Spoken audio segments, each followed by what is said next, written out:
Hello കൂട്ടുകാരെ. Hello കൂട്ടുകാരെ. കുറച്ച് ദിവസമായിട്ട് 2 ആഴ്ചയായിട്ട് ഞങ്ങളൊരു വീഡിയോ ഇടുന്നില്ല കേട്ടോ.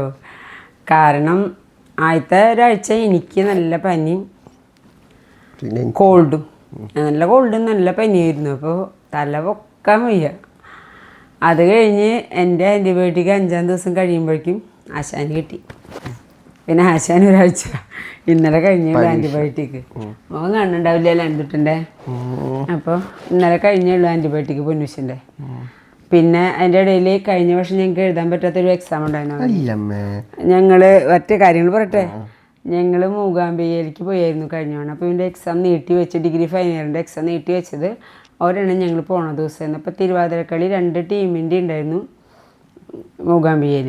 അപ്പോൾ ഞാനൊരാൾ മുടങ്ങിയ അതെല്ലാ ടീമിനും ബാധിക്കുന്നതുകൊണ്ട് ഞങ്ങൾ എക്സാം എഴുതാതെ പോയി. ഇവരും പറഞ്ഞു ഇവന് മൂകാംബികയെ തൊഴുതാൽ മതിയെന്ന്. അപ്പോൾ എക്സാം ഇന്നലെ ആയിരുന്നു. ഇന്ത്യസ് ഫോറിൻ പോളിസി എന്ന് പറഞ്ഞ പേപ്പറായിരുന്നു. എങ്ങനെ ഉണ്ടായിരുന്നു? എളുപ്പമായിരുന്നു, നല്ല എളുപ്പമായിരുന്നു എന്നാണ് ഇവൻ പറഞ്ഞു കൊടുത്തിട്ട്. സ്ക്രൈബാണ് എഴുതുക. അപ്പോൾ സെക്കൻഡ് ഇയറിലൊരു കുട്ടിയാണ് എഴുതാൻ വന്നത്, ഗായത്രി എന്ന് പറഞ്ഞിട്ട് മോളാണ്. നല്ല സഹകരണമായിരുന്നു. അവൻ പറഞ്ഞ ആൻസറൊക്കെ മോള് നന്നായി എഴുതി. അപ്പോൾ ഇനി റിസൾട്ട് എക്സാം ഇപ്പോൾ 1-ാം തീയതി കഴിയുള്ളൂ. ഏപ്രിൽ 1-ാം തീയതി. ഏപ്രിൽ ലാസ്റ്റൊക്കെ ആകുമ്പോഴേക്കും റിസൾട്ട് വേഗം വരുമല്ലോ. റിസൾട്ട് വരുമ്പോൾ ഞങ്ങൾ എന്തായാലും അത് പറയുന്നതാണ്. അപ്പോൾ ഈ വയ്യാത്തതുകൊണ്ടാണ് ഞങ്ങൾ ഈ തവണ ഇങ്ങനെ 2 ആഴ്ച നീണ്ട 2 ആഴ്ച ഞങ്ങളൊരു വീഡിയോയും ചെയ്യുന്നത്. ചെറിയൊരു ഷോർട്ട് മാത്രമാണ് ഇന്നലെ ഇട്ടത്. വല്യമ്മയുടെ ഫോൺ അടിക്കുന്നുണ്ട്. അപ്പം നീ പരീക്ഷ വിശേഷങ്ങൾ പറയുമോ? ഞാനൊന്ന് ചേച്ചിയുടെ ഫോൺ എടുത്തിട്ട് ഇപ്പോൾ വരാട്ടോ. നല്ല എളുപ്പമായിരുന്നു കേട്ടോ പരീക്ഷ. ടെൻഷൻ ഉണ്ടായിരുന്നു എനിക്ക്, നീര് വിളിച്ചും ഒക്കെ പരീക്ഷ. പക്ഷെ വിചാരിച്ച പോലെ അല്ലായിരുന്നു. പേപ്പർ നല്ല ഈസി ആയിരുന്നു, നല്ല എളുപ്പമായിരുന്നു. നല്ലൊരു കുട്ടിയായിരുന്നു എഴുതാണ്ടായിന്. വിചാരിച്ച പോലെ ഭംഗിയായി പരീക്ഷ. ഉണ്ണിച്ചേട്ടനെ വിളിച്ചേ. ഇതെന്താ ഇത്? വിചാരിച്ച പോലെ നല്ല എളുപ്പമായിരുന്നു. അമ്മ മെയിൽ കഴുകുക, കുറച്ച് കഴിഞ്ഞിട്ട് വിളിക്കേ. ഓക്കെ ഓക്കെ, ആ ശരി. ഉണ്ണിച്ചേട്ടനാണ് ചേച്ചിയുടെ മകനാണ്. അവൻ സൈറ്റിൽ നിന്ന് വിളിക്കുക. അപ്പോൾ സൈറ്റിലത്തെ പണി ചിലപ്പോൾ കഴിഞ്ഞിട്ടുണ്ടാവില്ല. അവൻ എൻജിനീയറാണ്, സൈറ്റ് എൻജിനീയറാണ്. അപ്പം ചിലപ്പോൾ ലേറ്റ് ആവും, അതോ വിളിച്ച് പറയുന്നുണ്ടാവുക. എന്തിൻ്റെ ഇടയിൽ കൂടെ എല്ലാം അമ്മയെന്നിട്ട് വരുന്നുണ്ടായിരുന്നല്ലോ. എന്ത് ചോദിക്കാൻ മറന്നു പറ്റുന്നു. അത് മറന്നു പോയോ? ഇയാളാണ് പരീക്ഷ തന്നിട്ട് ഭംഗിയായിട്ട് ഇത്ര മറന്ന്. എന്തായിരുന്നു മനുഷ്യ പറയൂറ്റി? ഇപ്പഴെനിക്ക് ഓർമ്മ വന്നേ. പറയൂ. പതുക്കെ പറയണത്തിൽ ഉറക്ക പറയാം, ആൾക്കാർക്ക് കേൾക്കില്ല. നമ്മുടെ പറയാളത് എന്തിട്ടായിരുന്നു? വല്ല എന്താ പറയാ, എന്നെ ദേഷ്യം പിടിക്കുന്ന ചോദ്യമായിരിക്കും. അപ്പൊ വേണ്ട. നീ മാസത്തിന്റെ കാര്യം പറയാനാ? ആന്റിബയോട്ടിക് അങ്കിളുണ്ട് ബാറ്റിക് ഇല്ലാത്ത. അത് ചേച്ചി പറയേ, ഇവനെ പാട്ടല്ല പഠിപ്പിക്കണ, ഇവനെ കാരിക്കേച്ചർ. അതിന് വിടാൻ പറയും. പറഞ്ഞില്ല ആൻറ്റിബയോട്ടിക് ഇല്ലെങ്കിൽ എന്താ അങ്കിൾ ബയോട്ടിക് ഇല്ലാത്തത്. സത്യമായിട്ടും ഇത് മുൻകൂട്ടി വിചാരിച്ചിട്ടുള്ള ചോദ്യമല്ല കേട്ടോ അവൻ്റെ. അവന് കഞ്ഞി മാസത്തിൻ്റെ ഒക്കെ പറഞ്ഞപ്പോൾ ഉണ്ടായിരുന്നു, എന്താ കഞ്ഞി ഉണ്ടായ ചോറില്ലാത്തതെന്നൊക്കെ. ഇതൊക്കെ ഇവനുണ്ടാക്കണ ഒരു സംഭവമാണ്. കാരിക്കേച്ചർ പഠിപ്പിക്കുന്ന ഒരു സ്ഥലം ഉണ്ടെങ്കിൽ ഇവനോട് കൊണ്ടാക്കണം എനിക്ക് ആഗ്രഹം ഉണ്ടായിരുന്ന ഒരു സ്ഥലം ഉണ്ടായിരുന്നു. എനിക്ക് അറിയില്ല, ആർക്കെങ്കിലും അറിയുമോ ഒന്ന് കമന്റ് ചെയ്യണേ. അങ്ങനെ ഒരു ലോകത്ത് അങ്ങനെയൊക്കെ വന്ന് ആന്റിബയോട്ടിക് എന്തെങ്കിലും എന്താ അങ്കിൾ ബയോട്ടിക് ഇല്ലാത്ത മദർ ബയോട്ടിക് സൺ ബയോട്ടിക് ഒക്കെ ഉണ്ടായിക്കൂടെ?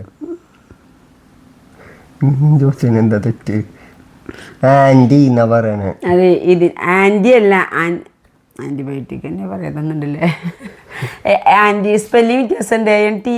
ആന്റിക്ക് AUNTY അല്ലേ സ്പെല്ലിംഗ്. എന്തായാലും ഇതിനും എല്ലാവർക്കും ആൻസർ അറിയുമെന്ന് പറഞ്ഞത്. എന്താ അങ്കിൾ ബയോട്ടിക് ഇല്ലാത്ത, എന്താ മദർ ബയോട്ടിക് ഇല്ലാത്ത, എന്താ സൺ ബയോട്ടിക് ഇല്ലാത്ത, ബാക്കി പറഞ്ഞില്ലേ. ഭാഗ്യം ഫാദർ ബയോട്ടിക്കും ഡോട്ടർ ബയോട്ടിക്കും കൂടി പറഞ്ഞില്ല. ഇതിനിപ്പോൾ ഞാനെന്താ പറയുക? എന്തൊരു വേർപ്പ. കണ്ണടയിലേക്ക് വേർപ്പ് കയറാണ്. കണ്ണട വെച്ചിനി ഒന്നിട്ടും കാണൂല. അപ്പോൾ ഈ ഒരു 2 ആഴ്ചത്തെ വിശേഷങ്ങള്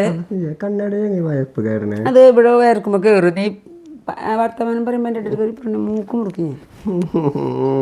അല്ലെങ്കിൽ എന്തെങ്കിലും നീ അവരോട് സംസാരിക്കണം, കാര്യമായിട്ടുള്ള കാര്യങ്ങൾ. അല്ലാതെ ഇങ്ങനെ ആർക്കും വേണ്ടാത്ത സംശയങ്ങളല്ല ചോദിക്കും.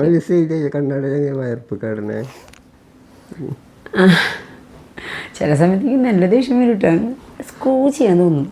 ചന്തിമ പോട്ട് അവൻ്റെ കുറുമ്പ് കണ്ടിട്ടുണ്ടെങ്കിൽ. ഈ നിലയ്ക്കുള്ള ചോദ്യങ്ങൾ മാത്രമേ ചോദിക്കുള്ളൂ. എനിക്ക് വയ്യ ഉത്തരം പറയാനായിട്ട്. ഉത്തരമില്ലാത്ത ചോദ്യങ്ങളാണ് ചോദിക്കുക. എന്നെ കൊണ്ട് ഉത്തരം പറയാൻ പറ്റാത്ത ചോദ്യങ്ങളാവും ചോദിക്കുക. ഞാൻ വല്ലാതെ ബുദ്ധിമുട്ടുന്നുണ്ട് അവൻ്റെ ചോദ്യങ്ങൾക്ക് മുന്നിൽ. അപ്പോൾ ഈ 2 ആഴ്ചത്തെ വിശേഷങ്ങൾ നിങ്ങളുടെ എന്തൊക്കെയാണെന്ന് പറയണം. എല്ലാവരും സുഖമായിട്ട് പോകുന്നില്ലേ? ചൂട് എങ്ങനെയുണ്ട് എല്ലാവർക്കും? നല്ല ചൂടല്ലേ? മഴ എവിടെയെങ്കിലുമൊക്കെ പെയ്തിട്ടുണ്ടോ? തൃശ്ശൂർ മഴയൊന്നുമില്ല കേട്ടോ. ഇതിപ്പോൾ തൃശ്ശൂർ അല്ലാതെ ഇരിക്കുന്ന ദിക്കിൽ തൃശ്ശൂർ അല്ലാത്ത ആരെങ്കിലും കാണുന്നുണ്ടെങ്കിൽ നിങ്ങളുടെ മഴയുണ്ടെങ്കിൽ ഒന്ന് കമൻറ്റ് ചെയ്യണേ. ഇവിടെ മഴയില്ല. സ്വതവേ തന്നെ തൃശ്ശൂർ മഴ കുറവാണ്. അപ്പോൾ നിങ്ങളുടെ അവിടെ എവിടെയെങ്കിലും മഴ പെയ്തിട്ടുണ്ടെങ്കിൽ ഒന്ന് അറിയിക്കൂ കേട്ടോ. ഒരു സന്തോഷം മഴ പെയ്തെന്ന് പറയുമ്പോൾ. ഇന്ന് പിന്നെ ഞങ്ങളുടെ തിരുവാതിരക്കളിയുടെ ഈ സീസണിൻ്റെ ലാസ്റ്റ് കളി എന്ന് തന്നെ പറയാം. ഇന്ന് ഞങ്ങൾ കുന്നംകുളം കക്കാട് ഗണപതി ക്ഷേത്രത്തിലാണ് പോയി കളിച്ച്. നന്നായി കളിക്കാൻ പറ്റി. ഗണപതിയുടെ മുന്നിൽ അങ്ങനെ കളിക്കാൻ പറ്റിയൊരു മഹാഭാഗ്യമായിട്ട് കാണുന്ന അമ്പലം പറയാൻ വയ്യ. സൂപ്പർ അമ്പലം. മാത്രമല്ല ഞങ്ങൾ കളിച്ച് കഴിഞ്ഞപ്പോൾ ഒരു കിണ്ണം കളി ഉണ്ടായിരുന്നു അവിടെ. അയ്യോ, കാണിപ്പയ്യൂർ ആണ് സ്ഥലം. അവർ ടീമിൻ്റെ പേര് മറന്നു. എൻ്റെ അമ്മയോ ഒരു രക്ഷയില്ല. സൂപ്പർ കളി. കിണ്ണൊക്കെ വെച്ച് കുട്ടികൾ കളിക്കണം കാണണം. അതും എല്ലാം ഒരുവിധം ചെറുപ്പം കുട്ടികളല്ല. 1, 2, 3 പേരെയാണ് ഇത്തിരി കുറച്ച് ഏജറായിട്ടുള്ളവരുള്ളൂ. ബാക്കിയെല്ലാം കുട്ടികൾ എന്ന് പറഞ്ഞാൽ 20 years എബോവാണ് ഞാൻ ഉദ്ദേശിക്കുന്നത്. പക്ഷെ സൂപ്പർ കളി എന്ന് പറഞ്ഞിട്ടുണ്ടെങ്കിൽ കണ്ടിരുന്ന് പോവും. സമ്മതിക്കാതെ പറ്റില്ലല്ലോ. നല്ലത് കണ്ടാൽ നമ്മൾ നല്ലത് തന്നെ പറയണമല്ലോ. അപ്പോൾ ഞങ്ങളുടെ കളിക്ക് തന്നെ ഞങ്ങളുടെ നല്ലൊരു എനർജറ്റിക് കളിയാണ്. കൈക്കുട്ടി കളി തന്നെ നാടൻ സ്റ്റെപ്പുകൾ എനർജറ്റിക് ആയിട്ട്. അപ്പോൾ എല്ലാവരും പറയും കളി കഴിഞ്ഞ് ഇറങ്ങുമ്പോൾ നിങ്ങൾ നന്നായി കളിച്ചു വിട്ടോ എന്ന്. അപ്പോൾ അതേപോലെ തന്നെ നല്ലത് കണ്ടാൽ നല്ലത് പറയണമല്ലോ. അവരൊക്കെ പോയി വിഷ് ചെയ്തു എല്ലാവരെയും നന്നായി കളിച്ചു എന്നൊക്കെ പറഞ്ഞിട്ട്.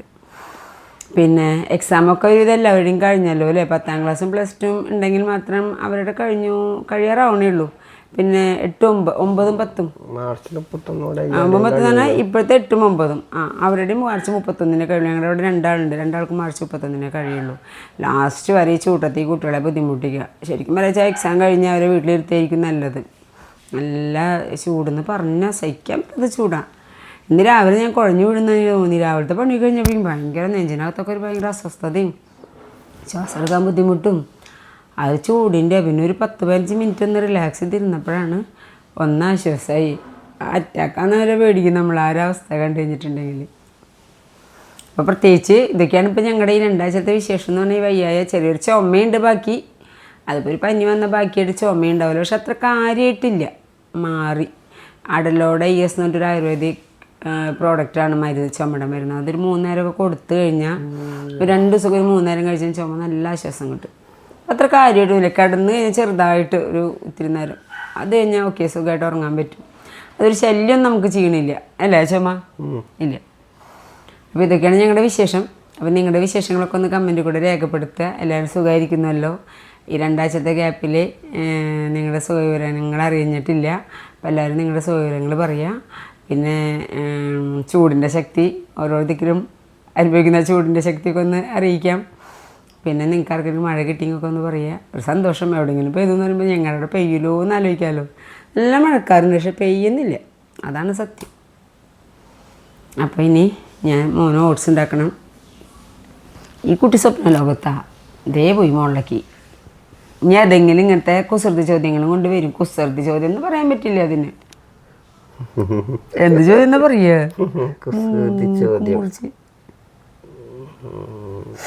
ഇനി ഇവൻ എന്ത് പഠിപ്പിക്കണം എന്നുള്ളത് ആലോചിച്ചുകൊണ്ടിരിക്കുക. PG വേണ്ടെന്ന് അവൻ തന്നെ പറഞ്ഞിട്ടുണ്ട്. ഇനി എന്ത് പഠിപ്പിക്കണം? നിങ്ങൾക്ക് എന്തെങ്കിലും ഒരു അഭിപ്രായം എന്നെ പറയണ്ട. അവന് ഞാൻ അടുത്ത് എന്ത് പഠിപ്പിക്കണം എന്നുള്ളത്. ഞാനൊരു കൺഫ്യൂഷനിൽ എന്ത് പഠിപ്പിക്കണം എന്ന്. അത് നമ്മുടെ വ്യൂവേഴ്സ് പറയട്ടെ. അപ്പോൾ എല്ലാവരും ആരോഗ്യത്തോട് എല്ലാവരും നന്നായി കെയർ ചെയ്യണം കേട്ടോ. ചൂട് ഭയങ്കര പ്രശ്നമാണ്.